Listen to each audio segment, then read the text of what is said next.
अस्सलाम वालेकुम नाज़रीन, मैं रान टीवी न्यूज़ में वहां के भलीकार मां है फराज शाह। सबका पहिरियों हिकु नज़र हेडलाइन ते। मस्तोंग में सिक्योरिटी फोर्सेस की ऑपरेशन अल अज़म तहत कामयाब कार्रवाई। सिक्योरिटी ज़रियन मूजिब ऑपरेशन अल अज़म में बाढ़ वेल दहशतगर्दन जो अंग 13 थी वियो।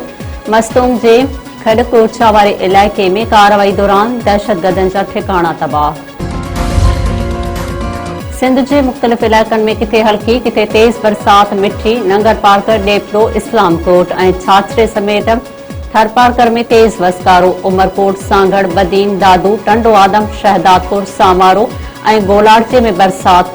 टंडो भागो मलकानी शरीफ खोरवा पीरोलाशारी झोल ॼाम नवाज अली और बियन इलाकन में भी बादल बरसी पिया। मौसम खुशगवार।